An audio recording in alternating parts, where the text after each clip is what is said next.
Last month, we had a extremely enlightening chapter 12 that presented Saldanha and, presented the rescue of Saldanha through Gubbio, the mentor of Andre Luiz in this book. Was a wonderful lesson of what we could say soft hands and iron fist, in which Gubbio, with tremendous ability, tremendous love, because it requires love to act in that manner, was able to convert Saldanha from extremely rude obsessor to completely break down, put down all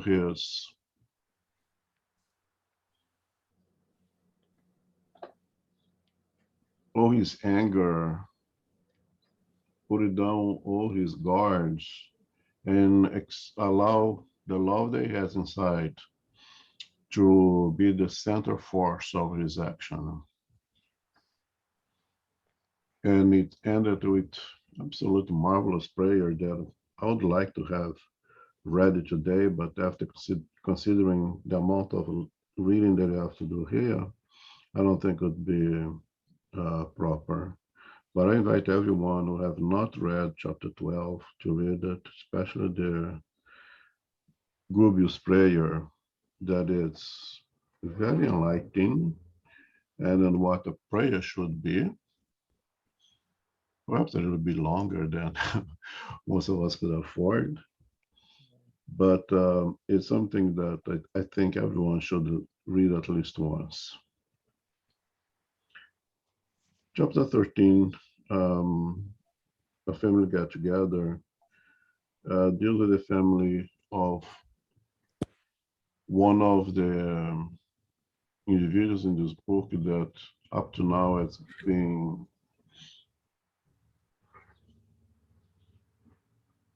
not very well represented in the book, but now you're going to see a little bit more of him.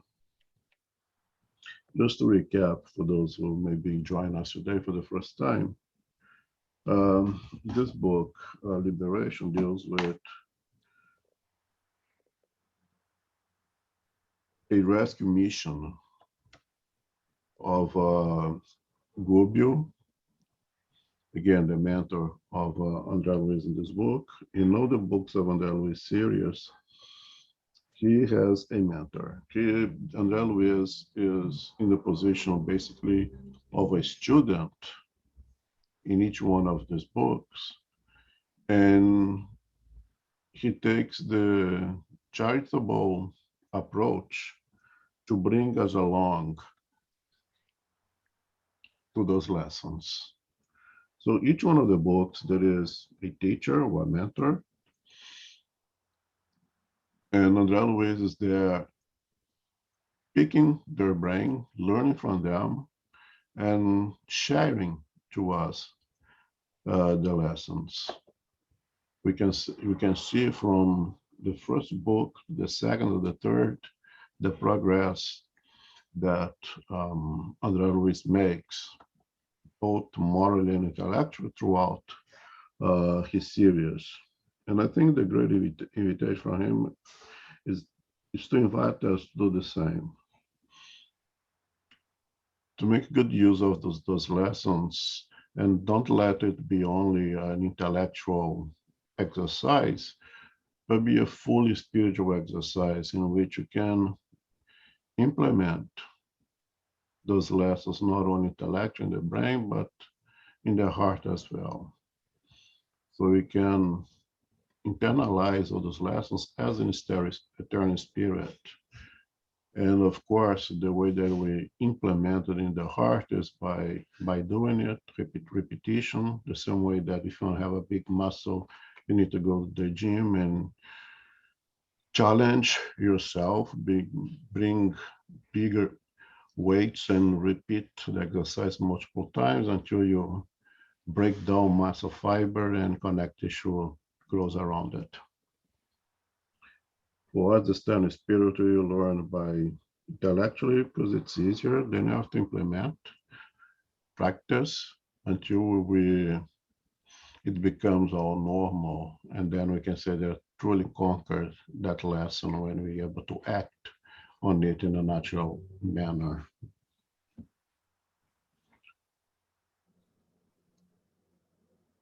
So in this book, Andre Luiz goes with Gubbio to the lower zones at request of a very elevated spirit, Matilda, to go to rescue a leader, a king-like,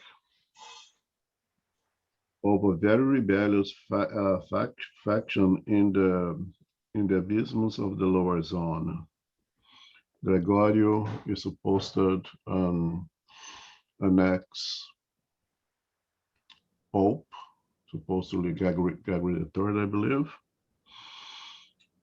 who governs, again, like a king, this vast lower zone in which they practice the so-called justice to their own hands, believing in whatever they believe, the means of make justice, which is basically an eye to an eye, a tooth for a tooth. And he is extremely judicious in this manner, an eye for an eye, a tooth to a tooth. And one of the works or projects of Gregorio is to bring back to him someone who was incarnate, a lady named Margarita, that happens to be one of his wives in previous reincarnation. Margarita is incarnated in this book, and he comes with a right man, right-sided man, so to say, a extremely angry, also rebellious spirit by the name Saldanha. Saldanha is the one that is coordinating this project of accelerated the discarnation of Margarita. And Saldanha is the leader of a group of many of the spirits who tormented her at the point of subjugation, weaken her will, weaken her energies to get her to discarnate so she can go back and be by Gregorio's side. Saldanha has a family, and the reason of his vindictive behavior towards Margarita is because Margarita is the daughter of a judge, a legal judge. And this judge is the one who condemned Saldanha's son, also still incarnate,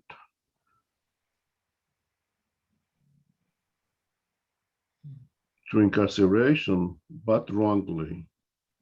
George happened to be innocent of the supposed crime that happened, but he did not commit it. It happened in George's workplace, and to the circumstances they picked him as the one to be blamed for. And besides all the work that Saldanha at that time already discarnate to have done to try to protect and assist his son, it failed. he was condemned, he was accused, he was tortured, he was forced to say things that wasn't true because of torture. Mm. And George had, of course, had his own family. George's mother, Saldanha's wife, died out of poverty, basically, because when Saldanha discarnate out of tuberculosis, he left the family behind in critical poor situation. And it was only the two of them, the mother and George. The mother died in extreme poverty, and George started working, got married very early to, to a woman named Irene. After George was condemned and imprisoned, Irene could not deal with uh, life and committed suicide. But before that, I'm sorry, they had a daughter, and you know, coincidences and facts of life, that daughter was taken because the family was extremely poor. We had the father in jail when the mother committed suicide. So the young girl, the daughter of George, was placed for adoption, and was taken exactly by this George family. She is living in that household, which was common at the time, and she's being threatened consistently by Margarita's brother or the George's son in that house. So last month, on chapter 12, in this rascal Saldanha, it happened because Saldanha went to visit the son George. Again, George is incarnate, okay? And in the prison cell, um, Gubio and Andre Luiz and Eloy followed Saldanha, and in that cell, they brought the discarnated wife and the discarnate mother of George in absolutely horrible state of affair.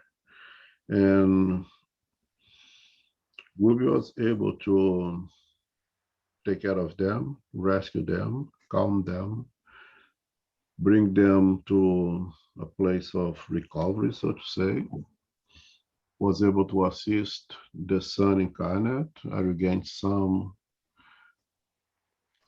energies, and Gubbio and Saldanha was touched by that action, was touched by the prayers, was touched by the assistance of Gubbio, and right then and there he converted from a ruthless obsessor to again someone who was able to express his love and the love that we all have inside.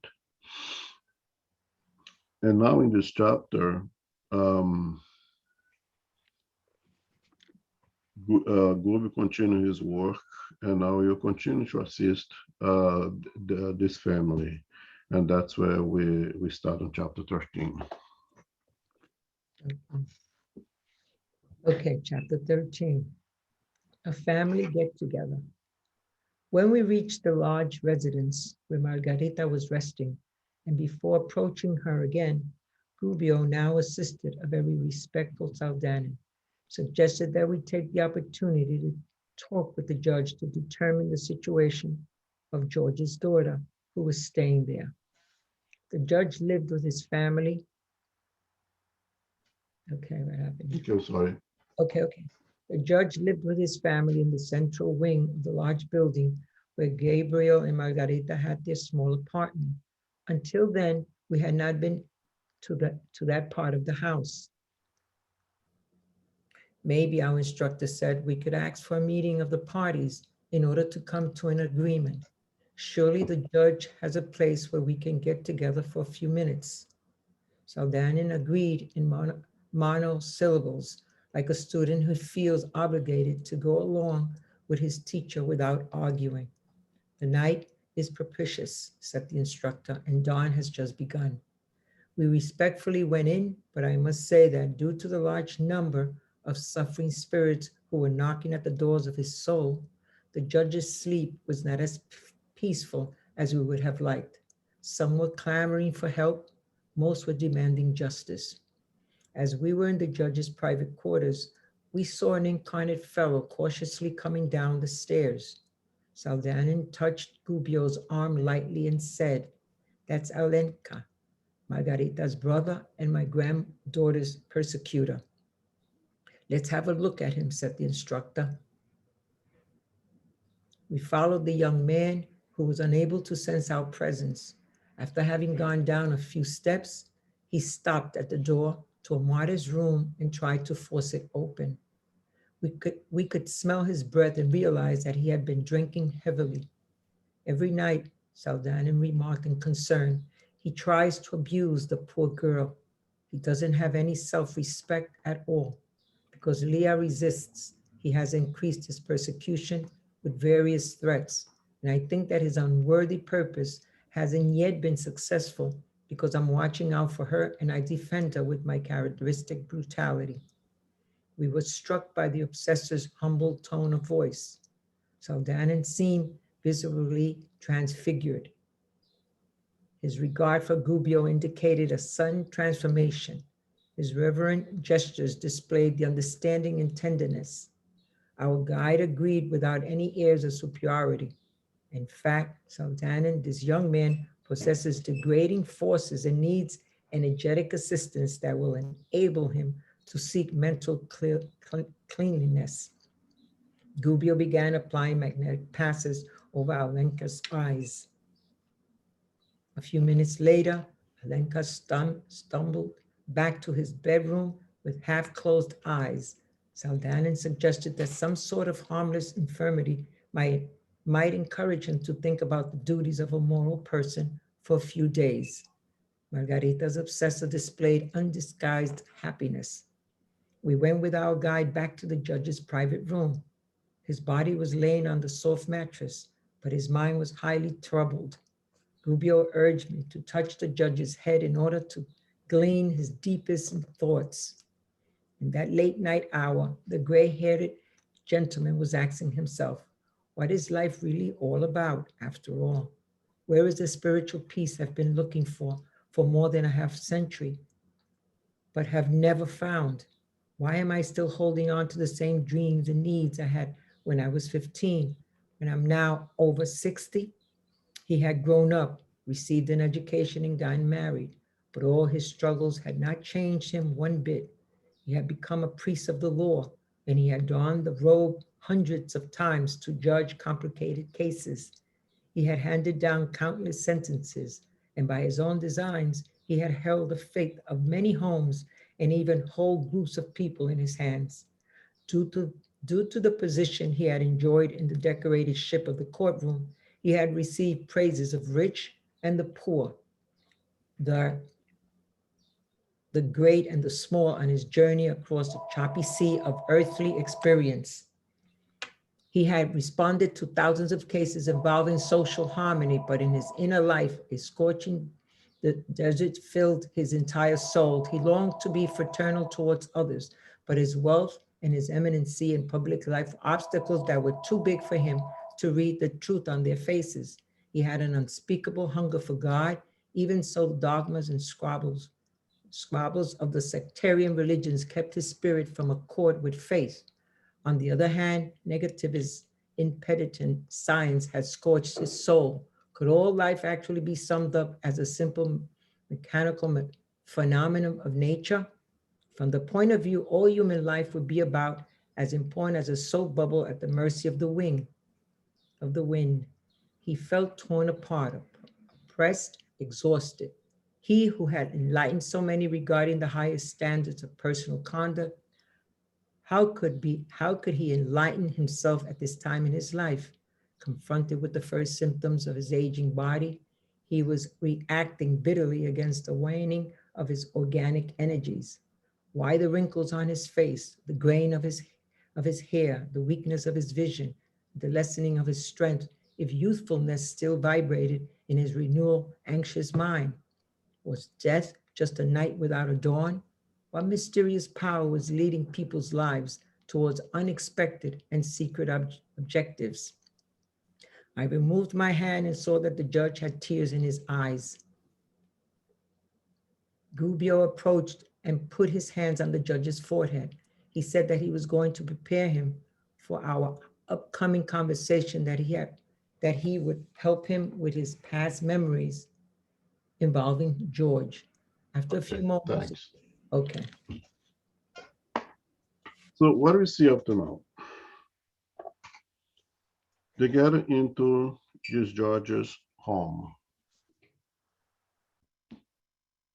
which is by the presentation here, a much larger house than the average buildings, apartments around. And in that big house, there is the judge, there is the son of the judge, and the son of the judge, as we said before, continues tries to, in simple ways, to sexually molest Leah, who is George's daughter and Saldanha's granddaughter, for that matter. The reason that this son, his name is Alencar, is not being successful for two reasons: for the moral strength of the young girl, who's being able to resist, with the assistance of Saldanha, who in his word used his brutality to protect her somehow against Alencar.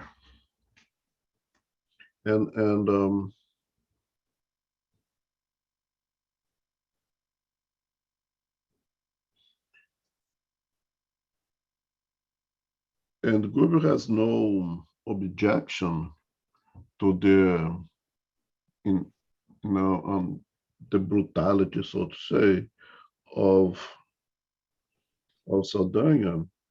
Understand that there are cases in which you have to match energy at the same level.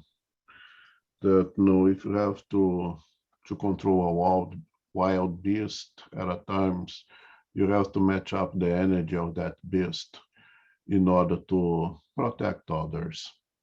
It becomes necessary at times to have that degree of energy that Saldanha labels as brutality. And sometimes that's all that we have to offer in some situations. In the lack of more eloquent resources, we use what we have. And Saldanha, again, someone who was dealing up to this point a tremendous amount of hate and commitment for revenge, would not have any more eloquent tools at hand to deal with the situation. So he had to match the brutality of Alencar with his own brutality, and was being successful, so to say, in that manner up to that point. And we see a judge resting in a comfortable bed, and with the body apparently resting, but not the mind. The mind being consumed by thoughts,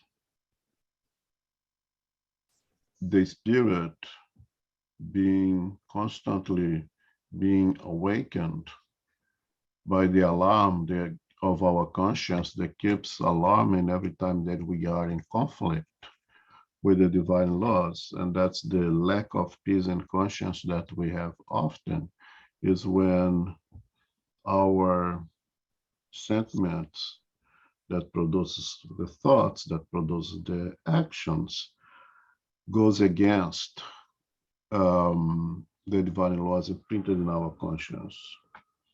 And this judge is dealing exactly with this continue calling of his conscience to review his actions, to review himself, in order to be able to correct. Again, this incarnation is an opportunity to make corrections more than anything else. And our conscience will do all that is possible to make us to do exactly that, to learn, to recognize mistakes, to repair, and then establish peace with the conscience, which is in accordance to the Spirit in the Spirit's book. The greatest happiness that we can achieve in this world of trials and expiations is this peace with our own conscience. And he is questioning life in itself. The body ages, the physical signs of the chronological age is obvious, but it doesn't seem his own age per se, as if he is carrying a senior body, but is still a teenager mind with all the devices and intentions of someone who lacks experience. Although he had lived to be in his 60s, although he had done so much work in the exercise of the law, or at least trying to do that, he had get involved in the lives of so many individuals, responsible somewhat for the destiny of so many lives, and directly and indirectly, like in this case, and directly George, but indirectly the whole George family, incarnate and discarnate, which places was the responsibility of us exercise to the best of our ability our function in society in association with moral laws, moral conduction. Now, for us Christians, we say that you can use the gospel as a measuring stick in our decision makes, seeking to act in accordance to the teachings of Christ. I would dare to say you would not get it wrong. And he is the judge going through all that, trying to figure out why can't he be in peace? Why can't he just cool off his thought, his action, his energies in parallel with the chronicle maturation of the physical body? Why is the body's aging, but he remains a teenager, so to say over here? And again, that's another point of discrepancy that most of us will face at one point.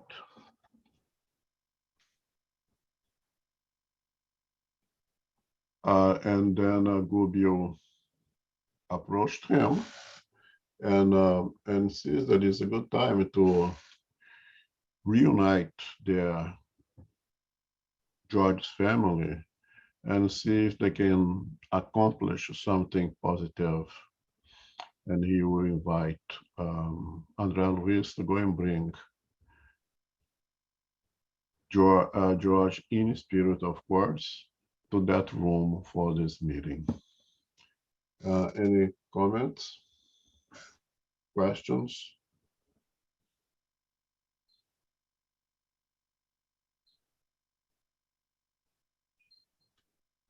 Would you have to unmute yourself?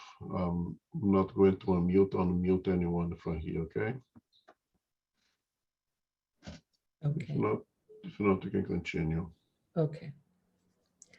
After a few moments, the judge's eyes looked different. He seemed to be contemplating far-off scenes of indescribable torment. They were anguishing, full of mental pain. The instructor told me to examine his thoughts again, and I put my right hand on his brain. With my general perception somewhat developed, I listened to his thoughts once more. Why am I thinking about that case? Margarita's father asked himself. In his opinion, it had been resolved. Why was it troubling him now? Years have passed since that dark crime, but the matter was alive and well in his mind, as if the tyrannical and merciless memory of it was a record involving strange moral suffering.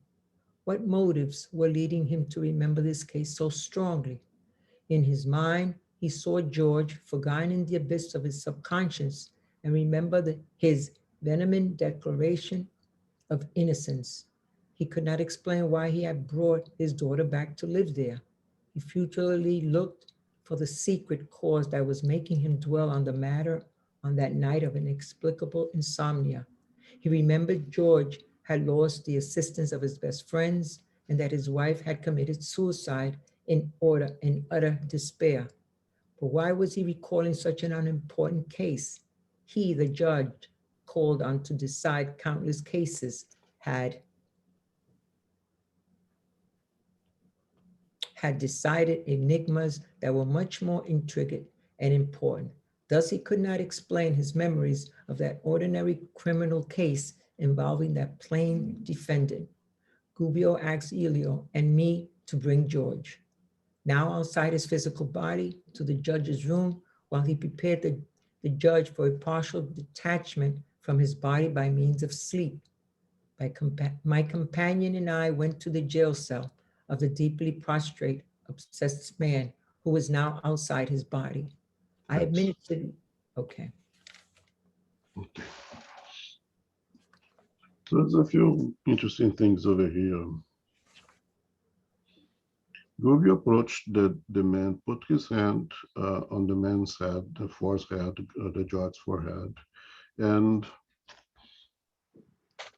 all of a sudden, the judge starts to review one episode in his life, in his existence, and it happens to be exactly the case of George, the man that he condemned for a crime he did not committed. He recalls that the mother had died, or his friends had abandoned him, his wife has committed suicide. He was able to remember all that. One of the things that it says is the criminal was returned to the site of the crime, right? And that is absolutely a true fact. Because again, we all need the opportunity to review ourselves, to recognize the mistakes that I've done, so we can repair. You cannot go ahead and repair something that you don't know that you have to repair. Even if our consciences are telling us that there is a problem, there is something that requires our attention, sometimes we need more lucidity in exactly what is it that I have to work on. And when we are ready, when the divine work, so a little bit of problem here.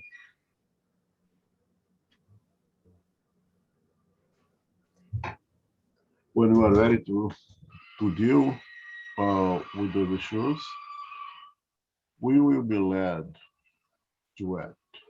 And that's the case of the drug at this time.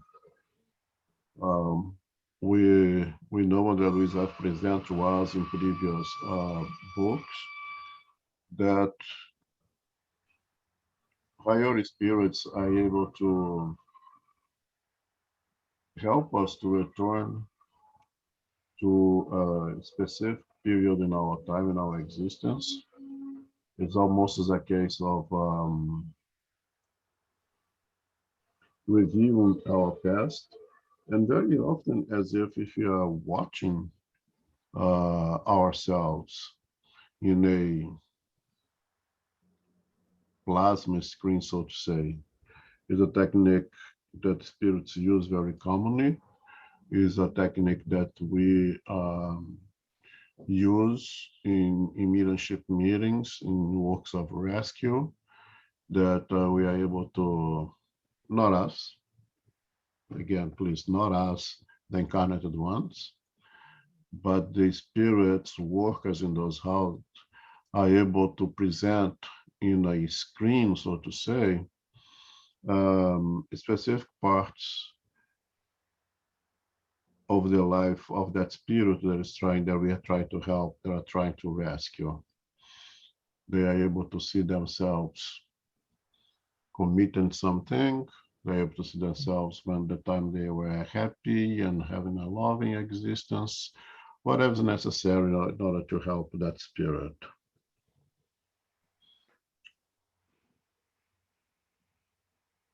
And that's exactly what Gubbio performs with this judge. When you read this, if we don't have a little depth in understanding in the science of spiritualism, it seems something like science fiction. And I can tell you it's something that happens more often than we dare to believe. It happens in spiritism, in mediumship meetings. It may happen to us. It may happen to us in when we are outside of the body in our sleep, as the case of the judge here himself. I would imagine that happens to us more often that we know, because again, when you return to our conscience or in states of awakeness, that will be like a vague dream that will recall something that happened to us overnight, but we will not be able to pinpoint, and certainly will not recognize that you have been exposed to this technique. And again, it's a science, it's the science of the spirits. It's no science fiction, it's no voodoo, it's completely natural, because the unnatural does not exist. The supernatural does not exist. If it happens, it's because it is winding the laws of nature. And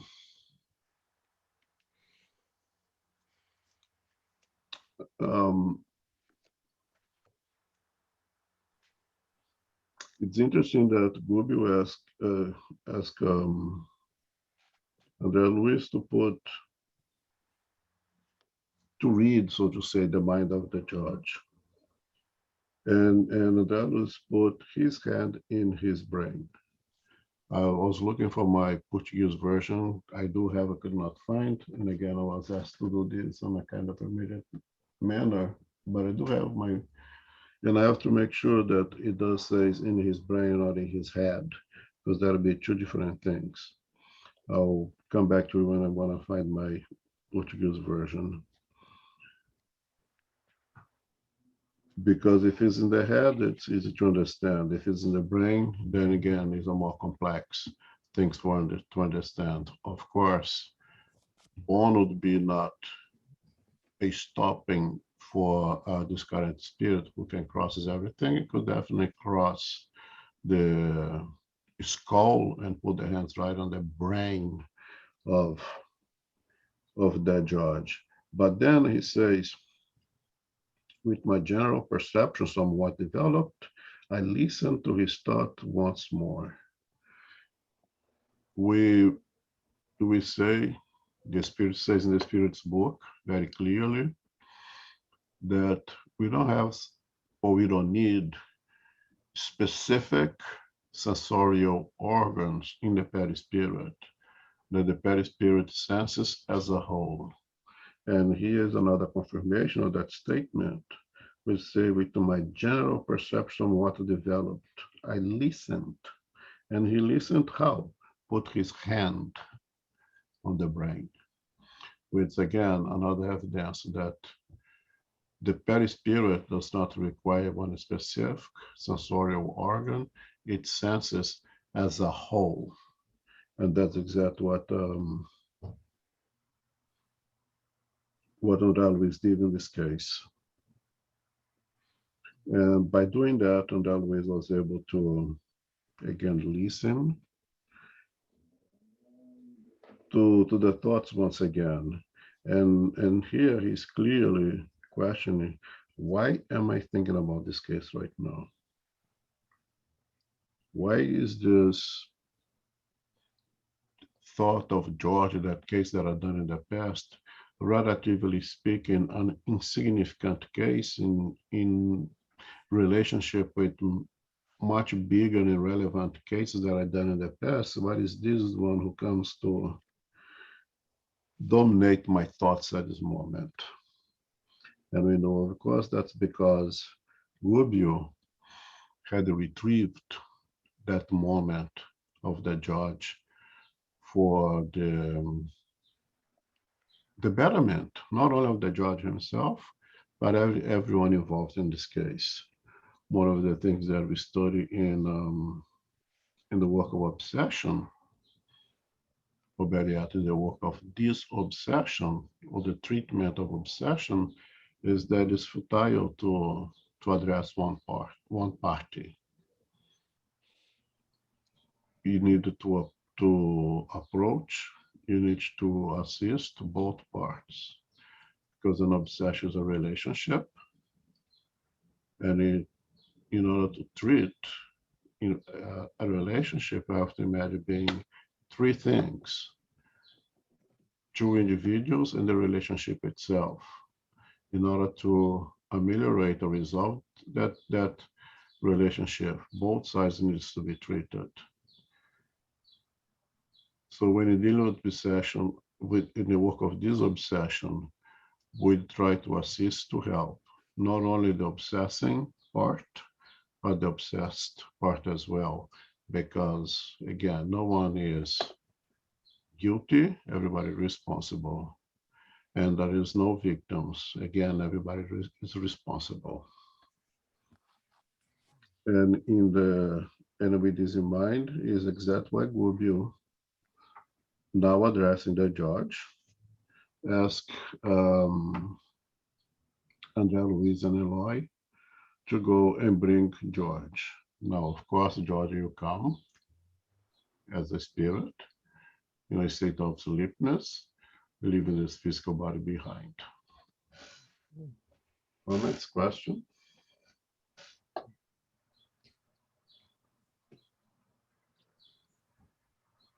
All right, we continue then.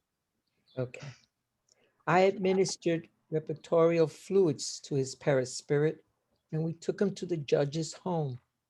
The judge and Saldanin's granddaughter, temporarily liberated from their bodies, were at Gubbio's side. He received George with unveiled caring and bringing the three together as if he were uniting them in a single strong magnetic current. He imbued their minds with energies using fluidic procedures so that awakened spirit they can hear him as well as possible. I could see that the awakening was not the same for all three. It varied according to the evolution and mental state of each of them. The judge was the most lucid due to his sharp mind. The young Leah was next due to the noteworthy qualities of her intelligence. George was the last due to his extreme weakness. Thanks. Again, it's very short read, but I think significant to stress this point that all of us here together, reading the same book, um, everybody exposed to the same screen. Each one of us will get as much from this reading as we are able to. like to believe, I'm convinced that everyone's trying to get as much as possible, but we are all limited by our potentials naturally. Some of us with better understanding of the science of spirituals, of the teachings of Christ, we're able to grab a little bit more, or do you grab a little bit less? What really matters is each one of us we grab as much as we can, each one that you apply to get as much as we can. So if you give the same reading to someone in the subway you never heard of spiritism, you get X. Get us who are involved in this reading, who have no studied the spirit's book, we get X plus one. You give this to someone with the knowledge of, say, of Xavier or Bezerra de Menezes, of Edivaldo Pereira Franco, here you get X plus 1,000. It's the same reading, each one will grab as much as one that has ability to get in association with whatever we have in our baggage of both moral and intellectual qualities, abilities. So it's the case of these individuals that they are receiving the so-called fluidic energies of awakening, for the awakening of all of the three of them, and each one of them will receive as much as they are able to. The judge, perhaps one with, in this presentation so far, with like least moral qualities, we can say that for sure right now. But we can say that he's more responsible because he's one who has more power on his hand, power for decision making. He has greater lucidity. He is able to gain a great amount of awakening. The young lady Leah is the second one, not as much as the George, but not as little as George. Remember that George is in confinement, perhaps in a state of anger, depression. Can only imagine being in a jail for so long, being innocent.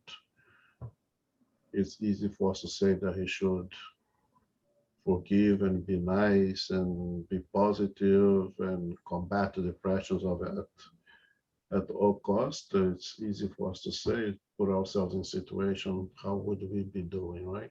So he is the least capable of receiving all that energy for a greater awakening. One would expect that to be the case.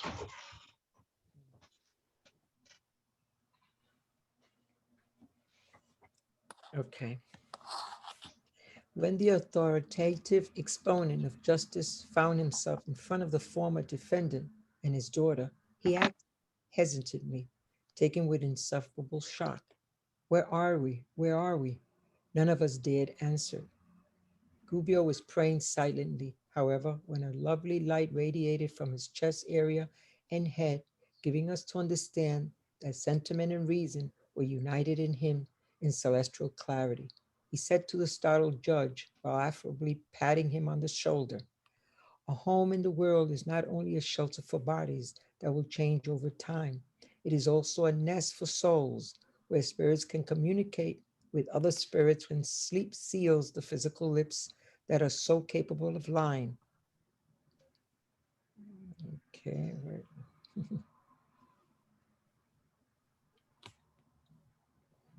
Did I change? Yeah, something Oh, happened. that was not my goal. Okay. Let me see, where am I? Gubbio approached and put his hand, okay. All right. Okay, give me a minute. Approached and put his hand on the judge's forehead. He said that he was going to prepare him for our No, we passed that already. Oh, we did that, right? No, we did that is the next one. Um, I administered, no, I did that. Here. Okay, no, okay. The head I'm of the, sorry. a home in the, a home in the world is not only a shelter for bodies that will change over time, it is also a nest for souls, where spirits can communicate with other spirits when sleep seals the physical lips are so capable of lying. We have all come together in your home for healing with reality. The head of the domestic sanctuary listened, perplexed. Okay.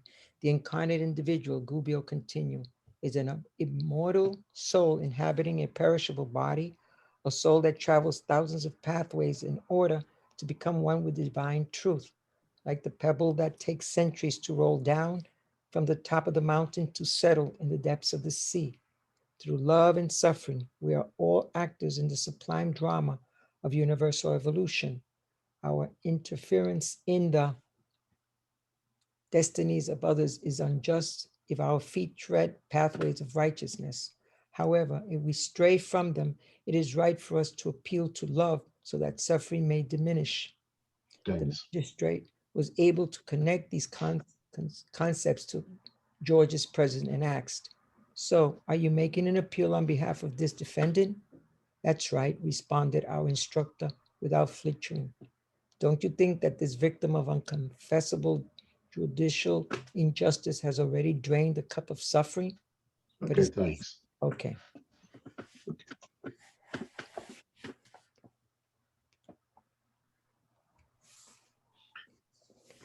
So upon bringing George to that room where the judge was, again, George is placed in a state of sleepiness. The physical body is resting, therefore does not require the intellectual abilities of the spirit. So the perispirit and the spirit can partially separate from the physical body and travel to different areas in the spiritual world or even the physical world. That's basically how we dream. And he is taken to that room where the judge is. And also Leah, also in a state of sleep, the physical body rests in that small room that is locked over there in the small part of the house. And Leah spirit, perispirit complex was also in that room. I like very much the sentence that says,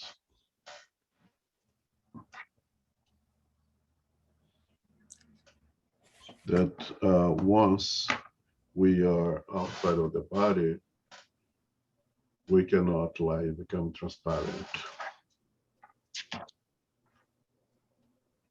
And the sentence is, Sorry, I couldn't hear what you said there. You particularly like the sentence that? give me a minute. Is it better now? Is it better now? I see everything. Is it louder now? Yeah. Yes, thank you. Yes. It's louder now. Yes, thank you. Okay, good. I'm sorry. Yes, well, the sentence is this. It's also necessary so as spirits can communicate with other spirits when you sleep seals the physical lips that are so capable of lying,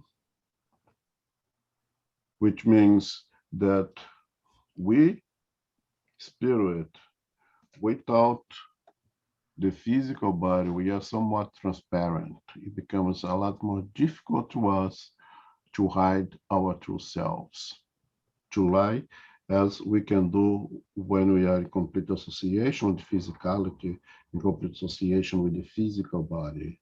So he says over here, we are able to communicate with other spirits when sleep seals the physical lips that are so capable of lying. So they are now in in spirit, free from the physical body as they are at the time, they are a lot more transparent. They cannot be lying to one another. And also interesting is that Gubbio prepared himself. Not only he prepares those two individuals, providing them those energies for the so-called awakening, to be able to fully interact among themselves and hear Gubbio well. Because again, remember that for a low order spirit or suffering spirit, it's harder at times to receive the energies, the thoughts of a high order spirits. One of the reasons that mediumship is a good thing, that can use, the good spirits can use us in our physicality to be intermediary to them, to interact with the spirits that are vibrating at a very physical level, so to say. Using spirit, using mediums to interact with them becomes easier for them than them to do themselves up there. So Gubbio prepared them, but you see here that Gubbio prepared himself as well with a prayer. And it's a good thing for us to understand is a prayer is, again, if you go to the Lord's Prayer, not the only prayer that Jesus taught us to do it, is complete in itself because it has the petition, has the gratitude, and has the honoring of God. So it has the three components there that prayer should have. But another thing that you need to understand about prayer is there is an interaction also, right? It's a dialogue, so to say, in which we speak and are spoken to. That the necessity of the moment of prayer be more than just words, but be a moment of completely elevate ourselves to a higher standard in which you are able to receive that or participate in that silent interaction, communication with the divinity, with the whoever you pray to, which all gonna lead to the same and the only one God. So Gubbio prepared himself for that moment as well with a prayer. In that moment, prayer, he becomes inspired. He receives himself assistance for the task ahead, which is an exercise of one knowledge, but two of humbleness.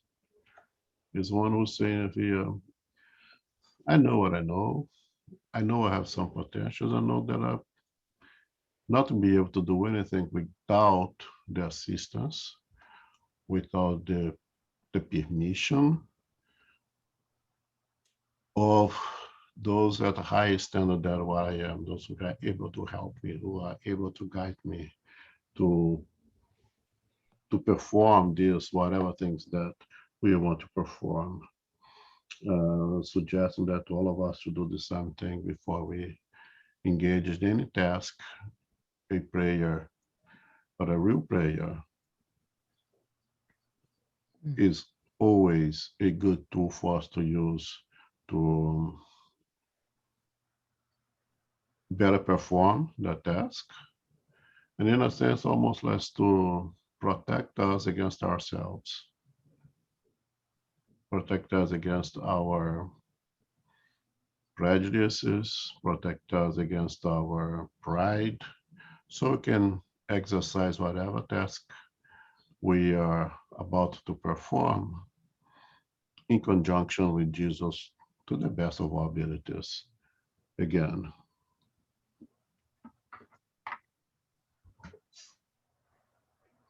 Okay? Comments? All right, so we can continue now. Okay. But his case is closed. No, not really. None of us has reached the end of our redemptive court cases. George is not the only penitent, convicted wrongdoer worthy of a break from the suffering of remission. The judge opened his eyes wide, displaying a certain amount of wounded pride, and retorted sarcastically, "But I was the judge that handled his case. I consulted the statutes from passing sentence. The crime was investigated, the experts' reports, and the witnesses condemned the defendant. I cannot in good conscience accept any intromissions, especially this late in the game, without indisputable proof." Rubio contemplated him compassionately and said, "I understand your refusal. The fluids of the flesh weave a veil that is too thick to be rent easily by those who do not yet pursue daily contact with the higher rims. You evoke your status as a priest of the law of crush the destiny of a worker who has already lost all he had in order to redeem the wrongs of his distant past. You have referred to the title that human convention bestowed on you, obviously attentive to the injunctions of divine power.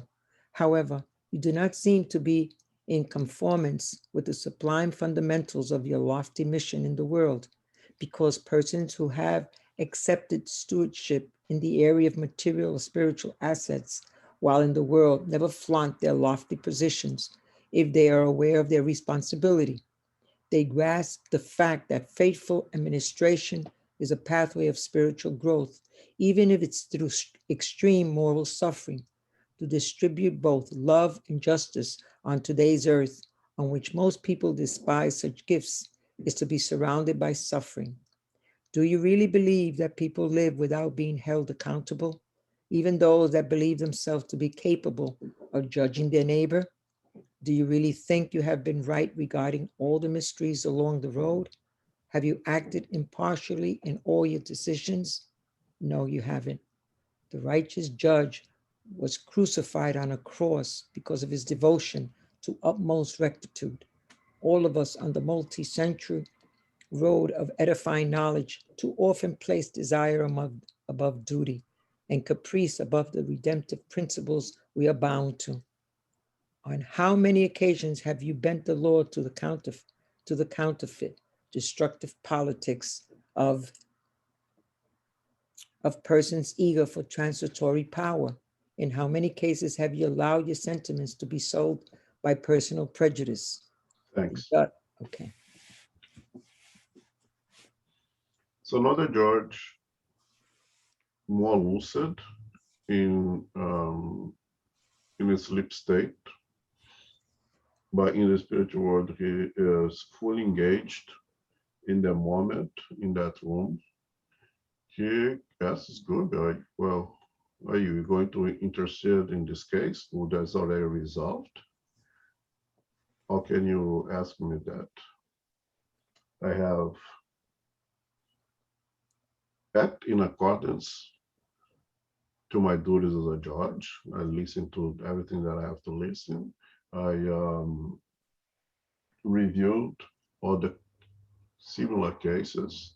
I listened to those who accused him, and I act in accordance to the law. And he was found to be guilty, and it's in the past. Let it be. And then so the Gruber gives him a quick lecture in the fact that we're in a position of make decisions. They're in a position of interfere direct and indirectly with lives. We carry tremendous amount of responsibility that we need to go above of what is the law of the land. They don't need to go above what is the conventional of society to minimize the risks of committing injustice, especially in the case of a judge. They don't need to lift ourselves above the book and use also the intelligence of their heart, basically, in order to act. Good view, in my interpretation here, is not directly condemned this judge. He's reminding this judge that there are laws above the laws out there. It is the responsibility for those in such an important position to go beyond, to take one step above more than what seems to be conventional in order to avoid making tragic mistakes. That is apparently just another case. You may deal with 4 or 5 cases a week.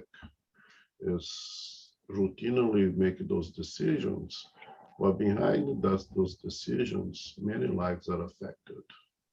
And as you can see, lives of incarnate and discarnate individuals that persons in such high position, in such high responsibilities to merit, of course, okay, to have developed themselves to be in that position, have to associate the intellectual merit with the moral merit as well, to avoid committing again mistakes that will eventually cause exactly what this judge is suffering now, this awakening of the conscience, the alarm in the conscience going screaming out loud, look, pay attention, see what you have done. And that's why he has had those sleepless nights. That's why his mind keeps going over and over things like why the body is aging, but I still feel like I'm the same guy of 30 years ago, so of 40 years ago. It is the mind, the conscience trying to get him back there to review things they had done, perhaps to start the process of reparation now. Could you imagine what a blessing it would be if we could start to repair things now instead of just awaken for the necessity further in the spiritual world when you hang out in the lower zones, because our vibrational energy will be so low that there's no way to go anywhere else. But if you can start the process right here, what a blessing that would be. And then you can just continue the process when you leave this physical body behind. And that's exactly what Kudus is inspiring in this judge now. The responsibility that he carries is tremendous. And question him, have you really been fair all the time? Have you not, from time to time, give in to things beyond trying to purely apply justice to the best of your ability? Did you allow your prejudices to interfere with the process of making true justice? Have your desire for power, for fame, for monetary advances interfere with this process, with this responsibility that you accepted to exercise justice absolutely to the best of our abilities? Mistakes along the way is going to happen. Was that mistake, those simple mistakes, by ignorance, or was it motivated by other factors, such as, again, what I said, the desire for power, giving to prejudices, and things of that sort? He's making this lawyer to reflect on the things I've done in the past. And that brings him to the case of George. You use the conventional things in your court, and it was very easy for you to condemn an innocent man. And for you, it's just another case, but it's just another case has really transformed the lives of so many people, including his own. Again, his one suffering with the torments of his unconscious. Comments?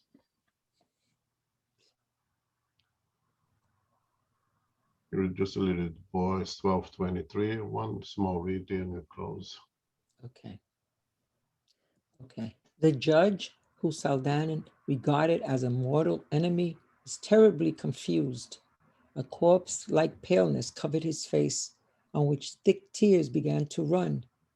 Gubbio continued, if not for the divine compassion, which out of love for the justice you represent, had granted you a number of invisible assistants to help you, if not for the victims of your involuntary errors, and if not for the obsessing passions of those who surround you, you would not have been allowed to remain in your position. The Palagian home is full of darkness. Many of men and women whom you have sentenced over the more than 20 past years have been taken by death, but have not been able to cross over because of the effects of your decisions. They are waiting for you right here in your own home for you to explain yourself. As a missionary of the law who is not in the habit of prayer and meditation, the only resources by which you can shorten your suffering, you are in for a big surprise when you die. During the longer pause, the judge displayed indefinable terror in his eyes, fell to his knees and asked, I don't know if you are our benefactor or avenger, but teach me the way. What can I do for this man I condemned? Okay, thanks. Okay. So 12:25. It became a beautiful long discussion for now on that will allow us to continue next month. Mhm. But you see here, it didn't take much for Gubbio to put some sense, so to say, in this judge's spirit. And you could imagine that would not be so difficult because he's already dealing with his own conscience for quite some time. In the very beginning of the reading, it starts with this judge questioning himself, which is a good thing. When we start to questioning ourselves, when we start to kind of listen to our conscience, that in itself is the beginning of recovery. That's the very first step. And he's dealing with that for quite some time already. It just took a few words of Gubbio to in a sense, rescue this judge as well to what needs to be done so he can bring peace of him and his own conscience. And again, to find happiness that is compatible in a world of trial and expiations.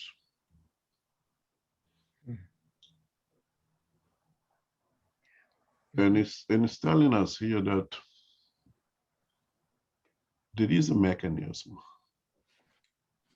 The divine laws, the perfect laws of God, it has this mechanism. No, divine compassion is the expression is used, which out of love, the justice you represent, have granted you a number of invisible assistants to help you. We are never alone. Someone who takes a responsibility of self being a judge, who is in a position of alter lives of so many, we could not imagine that individuals like that would be left unassisted. So there is always assistance. But also at the same time, when we neglect those assistance, when we neglect to act with the intuition they receive and for those assistants, and we make our own decision because we have free will and choose to act in a different way, we acquire responsibilities. We have to deal with the consequences of our decisions. And And even in that, that is this process of divine compassion that allow us to return, to review, and recognize the mistake, and perhaps initiate the process of reparation. And sometimes those one that we tormented, that becomes then the assistance to help us to reach that level. So he says, many men and women which you have sentenced over the more than 20 years have been taken by death, but have not been able to cross over because of the effects of your decisions. So those individuals, they may be there for their own reasons. They want answers. They want the judge to explain himself. They perhaps want revenge. But in this doing, they are exercising the divine justice, the divine compassion, allowing the judge to recognize mistakes and make reparations. So when Paul of Tarsus says, all concurs for the good, it means all, and all is all. It's not a selective this, yes, that, no, all is all. So if what seems to be a terrible thing, and indeed it is a difficult, unpleasant thing, it all concurs for the good. Maybe there is a spirit right then and there who is there, filled with anger, with other sentiments that are completely contrary to the teachings of Christ. But that is also being an instrument being used to assist, to produce some good at some point. Of course, we're going to remind everyone here that no one in any way will be inspired to wrongdoing, will be inspired to act on their anger by elevated spirit. When we act on that, we act on ourselves. Again, we have free will, we make our decisions. And the laws applicable to anyone should exercise charity all the time, benevolence, indulgence, forgiveness. When we are contrary to those things, we are making a mistake to ourselves. We're going to have to deal with the consequence of our actions. But even in this process, we might perhaps be in assistance in this divine compassion to help someone else, to awaken someone else, to initiate a process of recovery.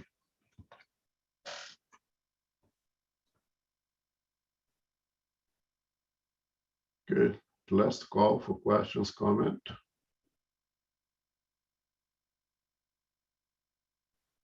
We'll continue right there next month, and Jean probably will take over then.